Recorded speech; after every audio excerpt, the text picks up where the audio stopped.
Shalom, perkenalkan nama saya Ingkun Anin, Prodi PAK semester 3, mahasiswa Stak Ekumenik Kupang.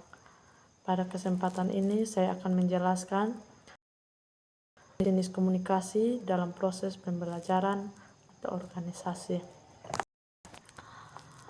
Berikut adalah penjelasan dan beserta contoh mengenai 3 jenis komunikasi dalam organisasi. Yang pertama downward communication, upward communication, dan horizontal communication.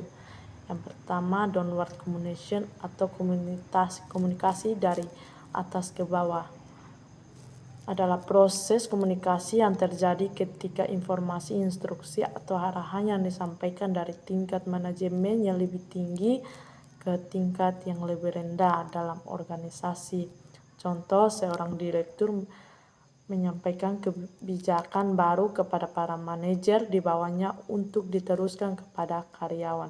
Seorang atasan memberikan instruksi kepada bawahan tentang cara melaksanakan tugas tertentu. Yang kedua, upward communication, yaitu komunikasi dari bawah ke atas, yaitu proses komunikasi yang terjadi ketika informasi, masukan, atau laporan yang disampaikan dari tingkat bawah ke tingkat manajemen yang lebih tinggi dalam organisasi. Contoh, seorang karyawan menyampaikan laporan proyeknya kepada manajer atau direktur. Seorang staf memberikan masukan atau saran kepada pimpinan tentang perbaikan proses kerja.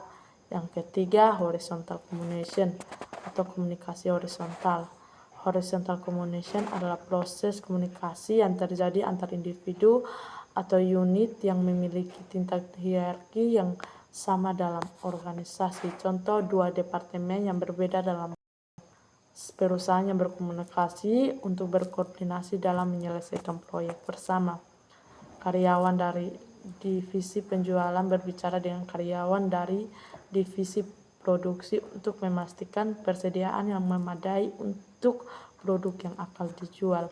Semua jenis komunikasi ini penting dalam menjaga aliran informasi yang efektif dalam organisasi dan membantu dalam pengambilan keputusan, koordinasi tugas, serta pengembangan hubungan kerja yang baik antar anggota organisasi.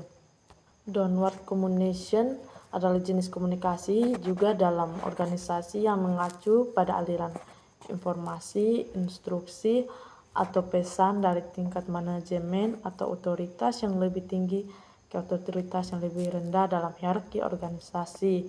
Ini adalah salah satu bentuk organisasi yang paling terjadi dalam struktur hierarki organisasi dan digunakan menyampaikan arahan, kebijakan, tujuan, informasi, serta ekspektasi kepada karyawan atau anggota tim yang berada di bawahannya. Berikut adalah beberapa karakteristik penting dari downward communication. Yang pertama adalah tujuan pengarah utama. Tujuan pengarah utama dari downward communication adalah untuk memberikan petunjuk, arahan, dan informasi kepada bawahan. Ini membantu memastikan keselarasan dalam tugas dan tujuan organisasi. Yang kedua adalah manajemen.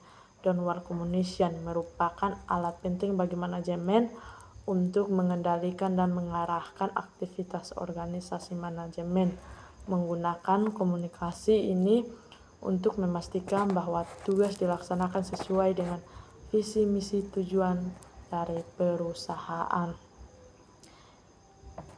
Yang berikut adalah contoh konkret dari downward communication adalah ketika seorang CEO mengirimkan memo kepada semua karyawan yang mengumumkan perubahan dalam kebijakan perusahaan, atau ketika seorang supervisor memberikan arahan tertulis kepada timnya mengenai proyek tertentu. Pentingnya downward communication adalah untuk memastikan semua anggota organisasi memahami peran mereka, tujuan organisasi, dan tugas yang harus dilaksanakan. Jika komunikasi downward dilakukan dengan efektif, ini dapat meningkatkan produktivitas dan kinerja keseluruhan organisasi.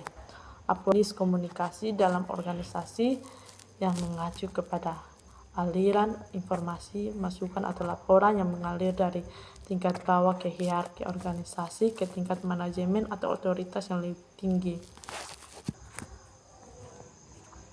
Komunikasi horizontal juga penting dalam memastikan kolaborasi yang efektif di dalam organisasi dalam memfasilitasi aliran informasi yang diperlukan untuk pengambilan keputusan yang baik dan menciptakan hubungan kerja yang kuat antara rekan kerja yang sejajar. Mungkin itu saja sejauh pemahaman saya yang saya pahami tentang jenis-jenis komunikasi. Jika ada yang salah, mohon dimaafkan. Sekian dan terima kasih. Shalom. Tuhan Yesus memberkati.